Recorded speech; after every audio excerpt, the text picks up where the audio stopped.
A very good afternoon to you all, and thank you for joining us on BeeTv News Update at 3. I am your host, Harmony Agbafor, and now here are the headlines at the hour. The federal government has reaffirmed its commitment to fostering inclusive prosperity through comprehensive known during his visit to Katsina State for the 9th expanded National MSME Clinic. The report.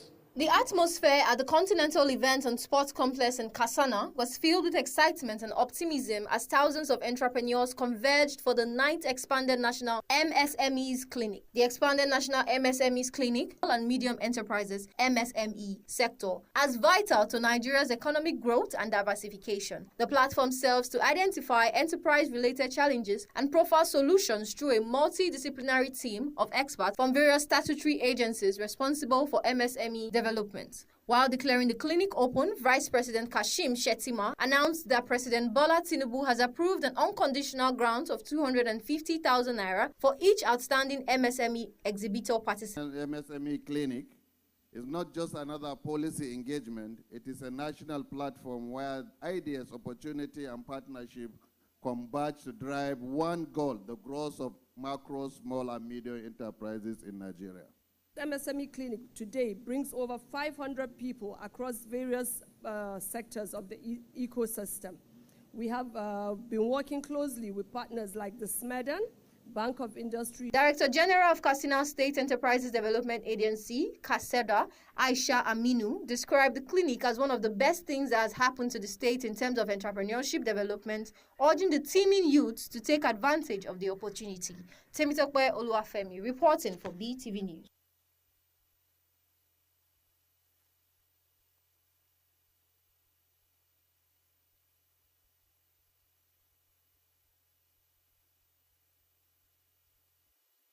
The Federal High Court in Abuja has scheduled October 31st for judgment in a suit seeking to halt the 2025 National Convention of the People's Democratic Party over alleged breaches of the party's rules.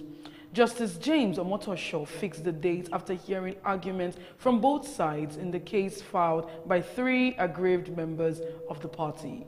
The report. During the proceedings, Justice Omotosho reaffirmed his earlier directives for all parties to maintain the status quo concerning the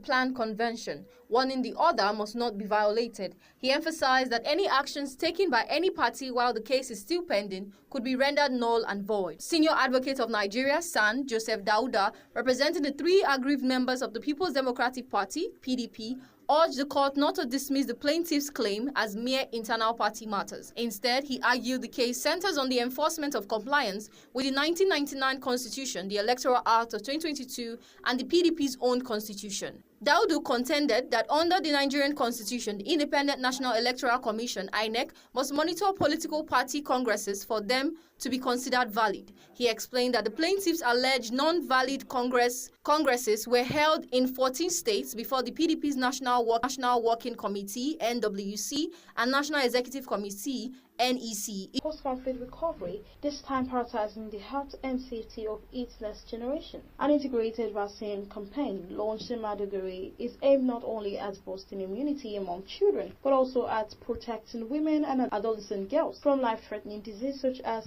cervical cancer caused by the human papilloma virus.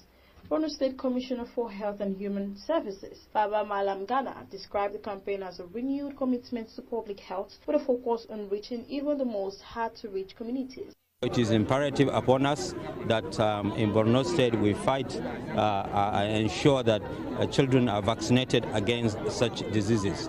At the same time, we are doing a routine immunization program so that we can block the gaps that have been created. Uba Sani of Kaduna State has reaffirmed his administration's commitment to healthcare reform and the pursuit of medical excellence.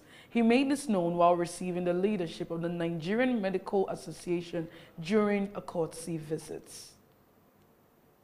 It was a warm reception at Sir Kashim Ibrahim House as Governor Uba Sani welcomed the leadership of the Nigerian Medical Association, Kaduna State Branch. The association commended the governor for his transformative reforms in the health sector, including the prompt implementation of the 2024 and CONHES salary structures, and for allocating over 15% of the state's annual budget to healthcare. They also lauded the passage of the groundbreaking mental health bill, the first of its kind in northern Nigeria, the establishment of the Kaduna State Emergency Medical Services and ambulance system, and the completion of the Bola Ahmed Tinubu 300-bed specialist hospital. The first person started to approve and to pay the medical residency form for 2025 in the whole of this country.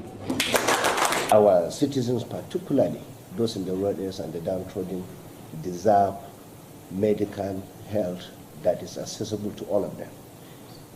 You just mentioned that we are living in the area of having more institutions that has to do with healthcare in the whole of Nigeria. We are leading in the whole of the country, and that's the reason why Kaduna is supposed to be an example for other states to follow. Of course, when we came in, we really look at the budget of our state, and we look at it critically. Apart from education, the next is healthcare. As part of his support for the association, Governor Obasani approved the provision of an operational vehicle and allocated land for a dedicated housing scheme for members of the Nigerian Medical Association. He also graciously accepted the association's invitation to serve as its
The Academic Staff Union of Universities has announced the suspension of its ongoing 2 weeks warning strike. ASU National President Professor Chris Paiwuna disclosed this during a press briefing in Abuja on Wednesday. He explained that the decision followed an overnight meeting of the National Executive Council, which concluded at 4 a.m. According to Paiwuna, the union embarked on the warning strike in response to the government's failure to promptly address its long-standing demands. We've had constructive engagement with government representatives on the draft renegotiation of the 2009 FGN ASU agreement. While progress has been made, much work remains. Nonetheless, we are not where we were before the strike began, he stated.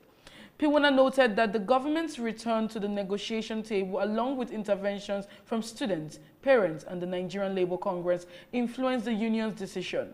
As a mark of goodwill and in recognition of these efforts, NEC resolved to suspend the warning strike, he said. ASU had initially declared a total and comprehensive warning strike on Monday, October 13th. The union's key demands include conclusion of the renegotiated 2009 FGN ASU agreement, release of withheld 3.5 months salaries, adequate and sustainable funding for public universities, revitalization of public institutions, end of the victimization of lecturers at LASU, Prince Abubakar Audu University, and FUTO. Payment of outstanding 25 to 35% salary arrears, settlement of over 4 years of unpaid promotion arrears, release of withheld third-party deductions such as cooperative contributions and union dues.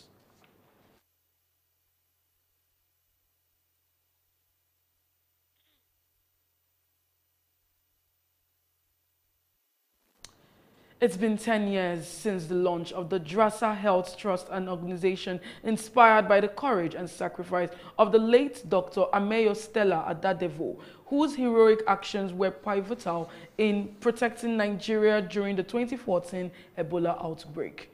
The organization has announced its plans to establish a Drasa Academy aimed at training thousands of health workers and expanding its disease prevention network across the country.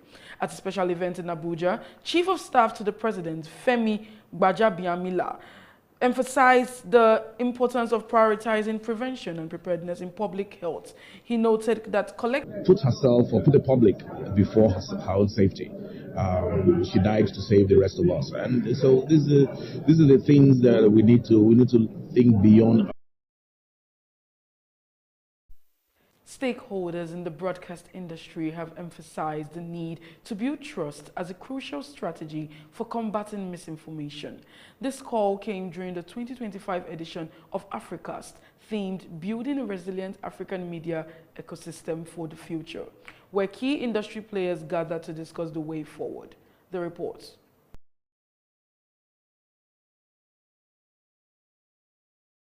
Summits. Panelists emphasized the importance of building trust. Fake detection tools are available. I believe NBC, FRCN, and all of us, all broadcasters should begin to equip themselves with these tools so that when people create videos, submit content, you see it online, run it through the deepfake detection tool. It will tell you if someone's voice has been taken, if that person was in that place when that recording was done. I'm almost becoming an expert in the thing because of what we have done. So we had to go really deep to research. We need to confine in people to help us to man the newsroom. Even if you have a younger editor, find someone that will sit there, that will be the conscience of your newsroom. It works because the values are eroding, and one day we will wake up, we will not find a nation again.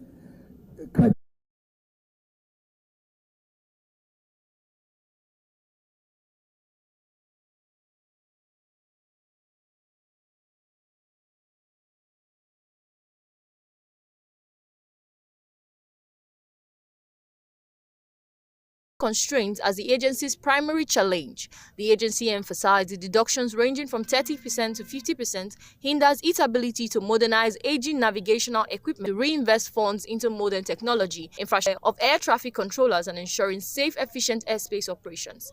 It called for continued stakeholder collaboration to ensure sustainable growth and safety in Nigeria's aviation sector. Temitokwe Oluwafemi reporting for BeeTv News.